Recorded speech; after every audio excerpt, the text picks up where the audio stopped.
tunawajua vizuri sana, walipata ujauzito. Hawakuwaza kwamba kuna kitu kinaitwa ujauzito. Kwa hiyo huyu mwanaume ndio basi ndio malaika. Walipata ukimwi na magonjwa mengine ya zinaa kwa sababu hawakujilinda wala kujiuliza chochote, wakizani kwamba sasa hili ndio tendo pekee duniani ambalo Mungu ameniruhusu. Inaitwa infatuation. Sasa nataka uwe na akili wakati ambapo moyo wako na mwili wako unanyevuka, unabadilika baada ya kupata ile salamu au kusalimiwa au kukonyezwa au kupewa mkono. Ninatamani uwe na akili ya hisia. Ile hisia yako uweze kujua namna gani ya kuweza kuizuia isikupeleke katika mabaya. Akili yako lazima ifanye kazi kujiuliza maswali kwamba kwa nini, kwa nini, kwa nini, kwa nini. Na usiende hatua yoyote kabla ya kujiuliza swali kwa nini. Kwa sababu mwisho wa siku wengi wameingia katika changamoto kubwa. Huyu ni kijana wa kike. Lakini kwenye akili ya hisia pia mwanamke Mungu alipomuumba ni kwamba anapata sense ile kwa kuguswa. Na ndio maana ukiwa ni mwanamke ni lazima ujijue ni maeneo gani katika mwili wako ambayo yako very sensitive kwenye kuguswa. Kwa sababu ili ujue kuyatumia kwa akili ya hisia, usivuke mipaka fulani. Kwa sababu usipofanya hivyo utafika tu umefanya mambo fulani alafu unabaki na majuto yasiyokuwa ya kawaida katika maisha yako. Ndio maana wengi kwa sababu ya kukosa akili ya hisia wameishiwa kuwa na mahusiano na wanaume mmoja wawili. Bahati mbaya haijafika hata kanisani kwa mchungaji wala kwa nani. Kwa amekuwa anajisafisha mwenyewe akijifariji. Kwa mwisho wa siku anakuwa mliharibu na hata yule Mungu ambaye alikuwa amemkusudia anakwepeshwa. Kwa hiyo ni muhimu sana kuwa na akili ya hisia. Lazima umedefine nini mipaka yako katika mahusiano unayokwenda kufanya au kuwa nayo na huyu mtu. Na vijana wa kiume ndio nasikia mtu amejiua. Bwana Yesu asifiwe. Amina. Inaitwa infatuation stage. Yaani katika uchumba anatafuta mchumba na amepata mtu ambaye anamuona kama huyu peke yake duniani, hakuna mwingine. Na anakuwa tayari kwa jira lote. Anaweza kusikia mpaka habari za huyu mtu. Ndio nasikia siku hizi kuna mambo ya ajabu sana. Hivi kweli sijui imetokea nini kwa mabinti. Anasema ataenda kufanya kuhusiana na mtu wake cha mwisho kabla hajaolewa kesho yake. Kweli? Amen. Na kijana anaweza kuwa anajua na anahisi lakini ameamua kuwa mjinga kwa sababu infatuation inakufanya uwe mjinga, uelewe nini kinaendelea. Kwa hiyo unakuwa umetulia na mpaka siku unakuja kuyaona kwa macho too late. Na ndio maana wengi vijana wakiuliza kwamba nilihisi tangu mapema.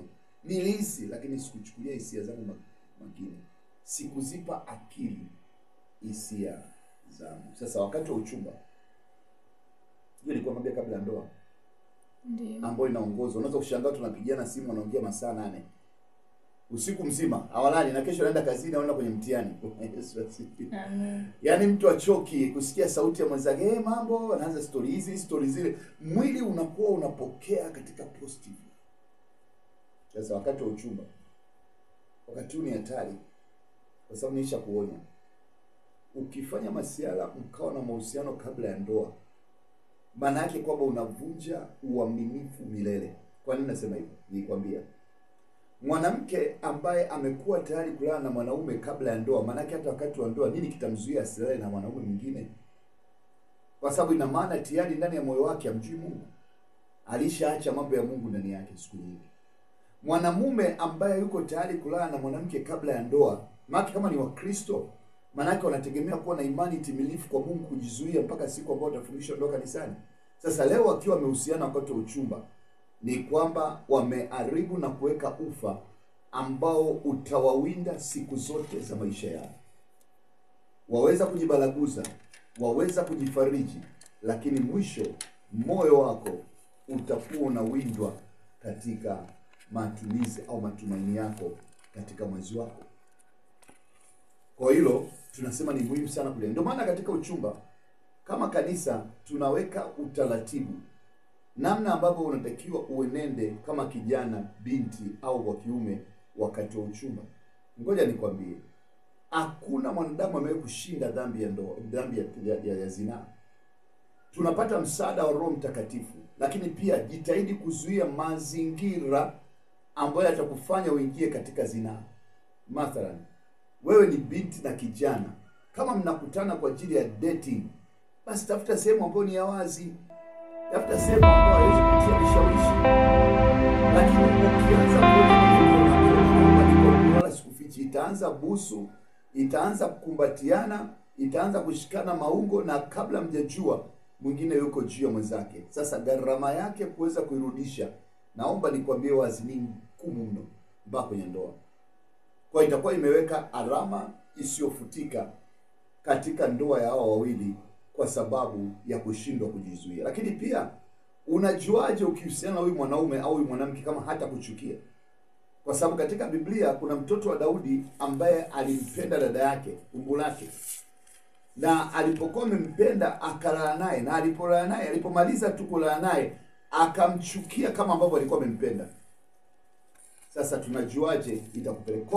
Cha msingi kwenye uchumba, jitahidi sana usitengeneze mazingira ambayo yatamsha hisia, kwa sababu akili ya hisia wakati kama huo haiwezi kufanya kazi kukusaidia sana. Ni muhimu sana kuchukua hatua wakati kabla haijaamka, ili kuweza kuponya roho na nafsi za watu. Kwa mantikio, wakati wa uchumba ni wakati ambapo sijasema kwamba unatakiwa usiwe na amani, lakini unatakiwa kuwa makini sana. Hisia zako lazima ujue namna kuzisoma na kuzitumia vizuri, kwa sababu hisia sio dhambi, ila ikikupa signal unachukua hatua upesi kuiangalia kama kweli na ni baby cha kweli au cha uongo. Watu wengi wamewafuma wachumba wao na wanaume wengine kwa sababu ya hisia. Akahisi kwamba ngoja nikamtafute sehemu fulani, anakwenda pale kweli na mkuta yuko na mtu mwingine, mazingira ambayo anakuwa nayo tayari anaonyesha wazi kwamba ni ya shetani. Wamesharibikiwa. Sasa ndipo ilivyo katika maisha yote ambayo tunaishi kama watu ambao wanategemea kuwa mke na mume. Sehemu ya tatu ni sehemu ya ndoa. Mpendwa katika Bwana,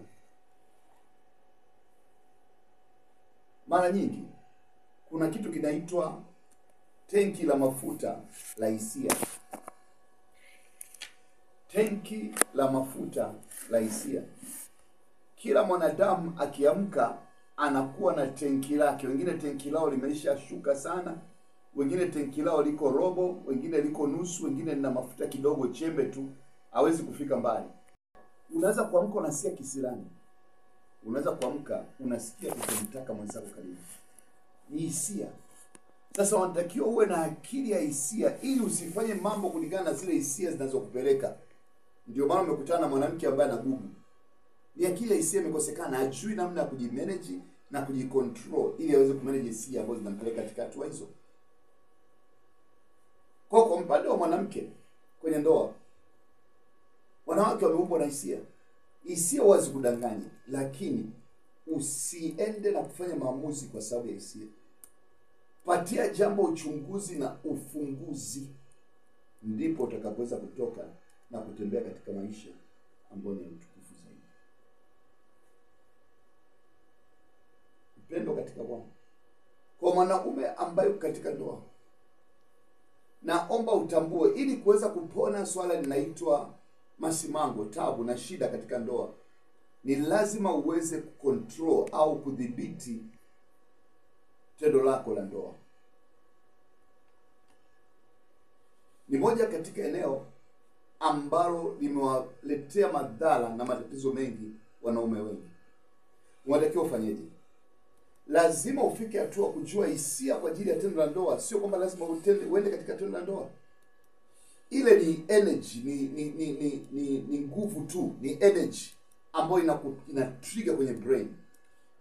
Lakini unaweza kuicontrol, unaweza kuifanyia kazi, ukaishusha na kuhamishia katika majukumu mengine ya maisha yako kama vile elimu, kufanya kazi na sanaa. Kwa ni muhimu sana kwa mwanamke na mwanaume kuweza kujua namna ya kuweza kurekebisha au kuangalia kwa makini juu ya hisia zao wanapokuwa naamka asubuhi, mchana na jioni unaporudi nyumbani. Naomba nikwambie kitu. moja ya siri nzuri katika maisha, usijibu kitu kabla hujafikiri. Bora usijibu kama hutaki kufikiri. Narudia, moja ya siri kubwa katika maisha ni kujibu kitu kabla hujasikia.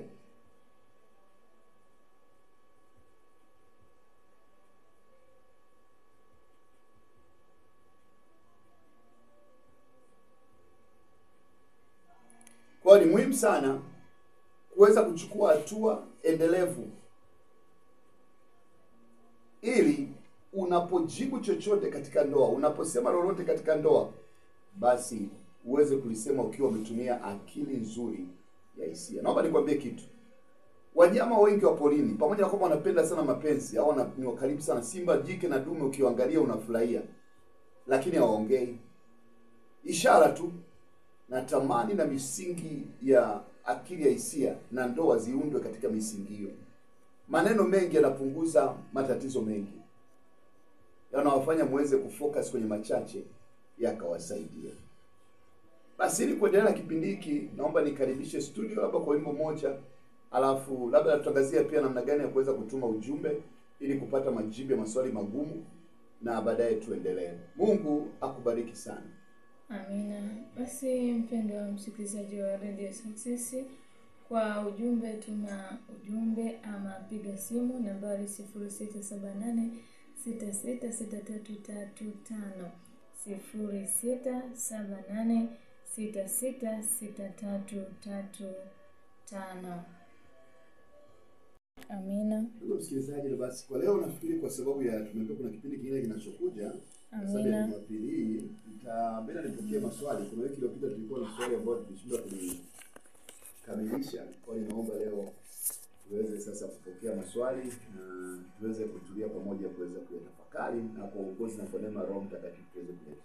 Amina. Swali letu la kwanza linatoka kwa msikilizaji wetu Miriam kutoka Mbeya. Swali lake linasema kwamba anasema mapenzi ya kweli yanapaswa kuwa na nini? Amina.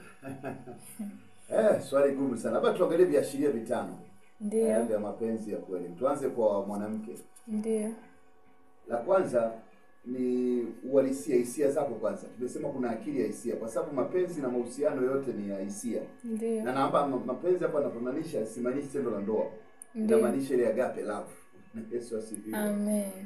Kwa hiyo la kwanza ni kwamba kama mwanamke ukisoma kwenye akili ya hisia au ukitaka kutafakari katika akili ya hisia, ndio, ni mtu ambaye unamuona anafanya ujisikie kwenda mbele.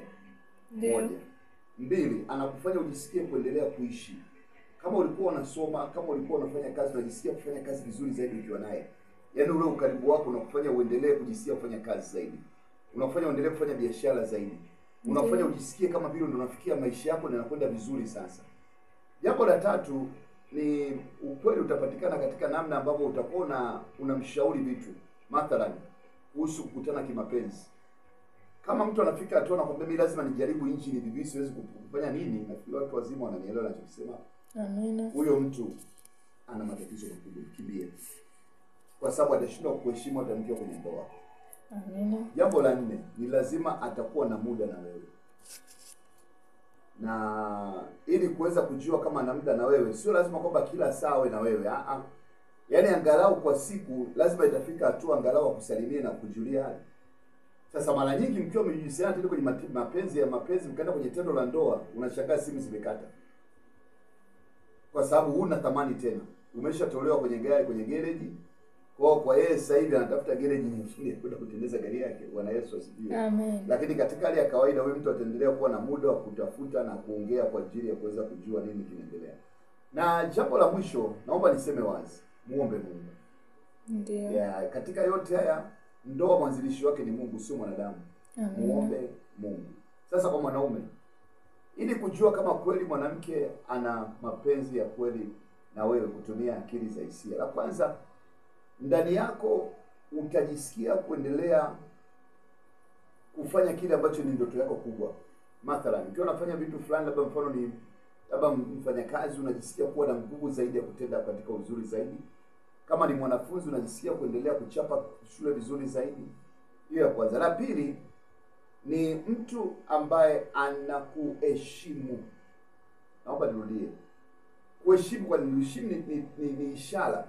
Unaweza kuonyeshaje kwa mwanaume kama anakuheshimu? La kwanza ni mtu ambaye hawezi kujibu ovyo. La pili ni mtu ambaye anakuthamini kama mfalme, kama mtu ambaye ni wa thamani kubwa katika ndoa yako, katika maisha yenu. La tatu ni mtu ambaye anakuwa na adabu katika kuweza kutoa mawazo au maoni juu yako. La nne ni mtu ambaye katika hali zozote zile anakusaidia kushinda vishawishi. Amina. Na la mwisho, kama ilivyo kwa wanawake pia nilivyosema, inabidi umuombe Mungu ili upate mtu sahihi. Kwa kifupi, kulingana na maandiko, mwanaume upenda, mwanamke utii. Kwa hisia zako zikuonyesha kwamba huyu mwanamke hawezi kulitii, achana naye, kimbia kama hujamuoa bado. Ukiona amefika tu mwanaume anaonekana hana upendo na wewe wakati wa uchumba, mpendwa katika Bwana, achana naye, kimbia kabla wakati wako. Yote katika yote, muombe Mungu akupe hekima ya kuweza kupata mtu ambaye atakuwa mwenzi mwema katika maisha yako. Amina. Mungu awabariki sana. Amina. Basi kuna swali la pili. Ni Miriam huyo kutoka Mbeya. Anauliza kwamba kuna uhusiano gani kati ya kutoelewana na hisia zako juu ya mwenza wako? Sawa kabisa. Hilo ni swali la msingi sana, kidogo technical. Amina. Sasa ukiangalia kwa makini, naomba nitumie lugha ya Kizungu kwa sababu naweza kuelewa vizuri. Misunderstanding and emotions. Yes. Yeah. Kutoelewana kokote kuna inua hisia. Ndio. Na kama hamna akili ya hisia, mtaenda kupigana. Au unakuta watu wamekula bubu, siku tatu hawaongei. Au watu wamekosa akili za hisia hata chembe. Ni wajinga wote katika ndoa. Na hiyo ndoa ni ya hovyo kabisa. Nimetumia maneno magumu kidogo kwa sababu haiwezekani. Biblia inasema kwamba muwe na hasira lakini msitende dhambi. Msiruhusu jua likazama kabla hamjarekebisha tofauti zenu. Hilo la msingi sana kulingana na maandiko. Amina. Sasa kutoelewana kunaweza kuwa na sababu nyingi. Ndio. Mojawapo ya sababu inatokana hapo ujue tu wazi kwamba mnapokutana watu wawili, kila mtu ana background tofauti. Ndio. Na hii ina maana unaanza kutoelewana, mmefika stage ambayo sio ile ya ujinga. Kuna ujinga wa mapenzi inaitwa infatuation. Hii ni stage ambayo mnaanza kuwa na akili kwenye mapenzi. Amina. Unaanza kuuliza maswali magumu. Lakini pia lazima utambue kutoelewana ni sehemu ya kutengeneza mahusiano ambayo ni mazuri. Kwa sababu kama vyuma vigongani vikalia, ina maana hivyo vyuma haviwezi kukaa pamoja vikatengeneza kitu kizuri. Ila mnaweza vipi kurekebisha kutoelewana kukaweza kuwa ni maelewano mazuri?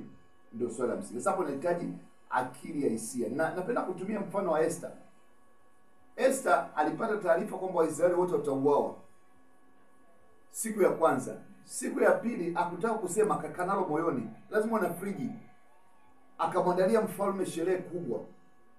Siku ya tatu ndipo akalipua mambo. Natamani na wewe muwe na uwezo wa kutafuta nafasi nzuri zaidi ya kuleta maelewano, na ndio akili ya hisia.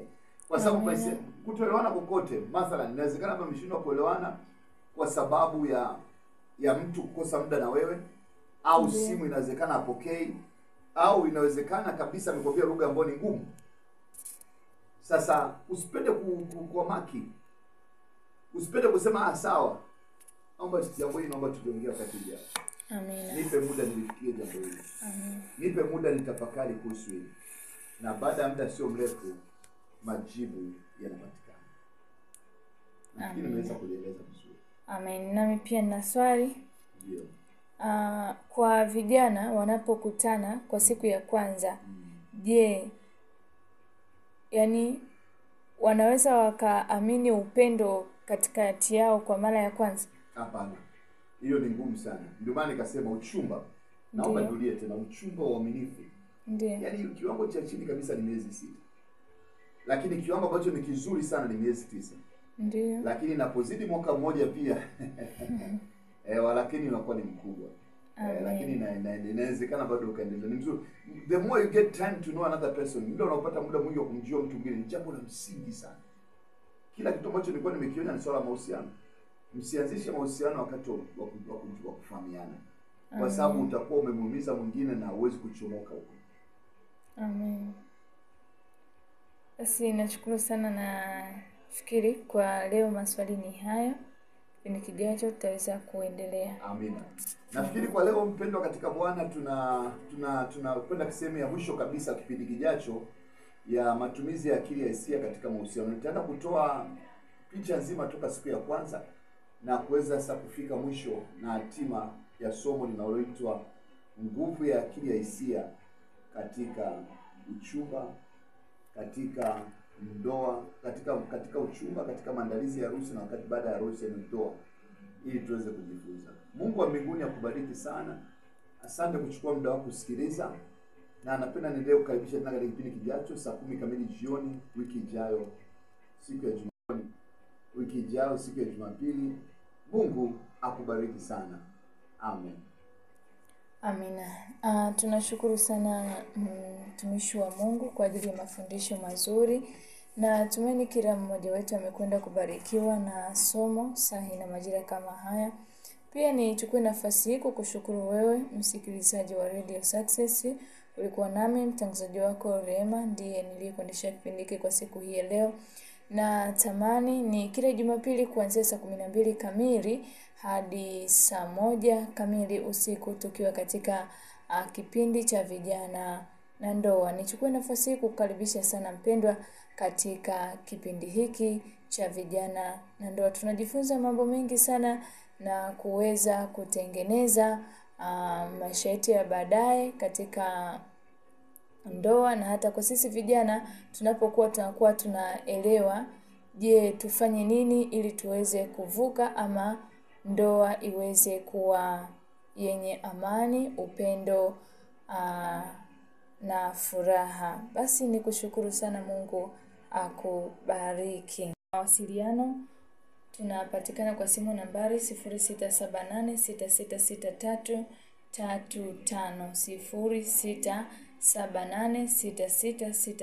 0678666335. Unaweza ukatuma ujumbe wako wa maandishi ama kupiga simu nambari hiyo.